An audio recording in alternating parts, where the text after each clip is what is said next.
And at this point, there will be an interview session regarding the selection of stocks and stocking practices at the College of Fisheries and Animal Science, or the CIFAS, at the University of Southern Mindanao. Now let's have Miss Blasi Purka for the interview. So hey guys, I'm here right now here in the CFAS department, and I'm going to interview one of the professors here in fisheries. She is Ma'am Yunela Papalid, Assistant Professor 4. And we're going to ask her about some topics that is related to aquaculture. So, hi ma'am. Hello. So first question is, ma'am, what are the factors to consider in choosing fish for aquaculture? One of the among the factors to consider in choosing species for culture purposes is, first, they are disease resistant. Second is they are fast growers. Okay, they are palatable, meaning they are acceptable, okay, by the consumers. And then they are euryphagous, meaning they eat sorts of food, wide range of food preference. Oh, okay ma'am. So another question ma'am is, what do you use in order to compute the fish stocking ma'am? Like, how do you compute it? Okay, on the computation of the stocking density, it depends on the culture systems being used by the farmers. If they are using, and also on the species used, if they are using extensive culture system, okay, the fish are dependent on natural food, okay, which are enhanced through fertilization. If that will be the case, if the fish rely on natural food, they will be stacked. It is predetermined that they will be stacked with 1 to 3 pieces per square meter. And if you provide them supplemental food, just like the rice bran, the corn bran, stale bread, okay, and other carbohydrate sources, they will be, their stocking density could be increased from 3 to 5. However, if you, that is what we call the semi-intensive culture system. There is fertilization and provision of supplemental food. Okay, but there are farmers who wanted to intensify their culture system, thus they provide only the commercial feeds, okay, that are available in the market. They may purchase it from the market, or they could formulate it their own if they know how to formulate it.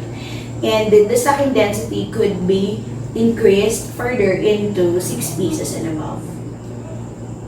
Oh, that's so informative ma'am. So I'll give it to my partner ma'am for further questions po.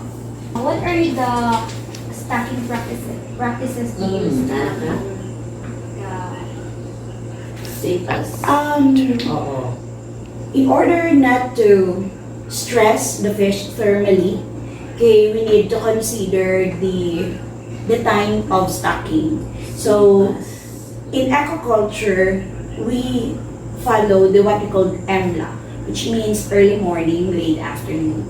We could stock either early in the morning or late in the afternoon, or any time when the weather is cool. So, upon arrival of the seed stocks, we do not stock the fish directly into the pond waters. However, we have to acclimatize them. When we say acclimatization, okay, we let the polyethylene bag containing the fingerlings to float in the water for 15 to 30 minutes, enabling them to adjust with the new temperature. If they all be stocked in fresh water, just like here in Kabakan or landlocked areas, we have to consider one parameter only, and that is temperature. But if we stock fish that are in brackish water or in marine waters, we have to consider the salinity of the water. So enabling for the fish to get accustomed to the new temperature and salinity. Thus, we need to acclimatize them, as what I have said, for 15 to 30 minutes. However, if the source of the fingerlings or the seed stocks are just few meters away or are just near, we could stock them directly into the ponds. Okay? And another consideration is we have to consider so they have said we have to consider the salinity and the temperature.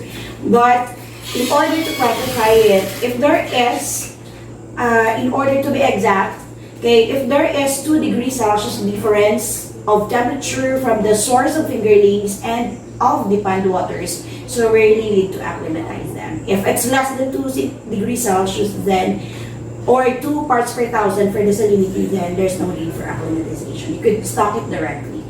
Okay, ma'am. How about the techniques you use, ma'am, or any basic na used in the stocking techniques? Okay.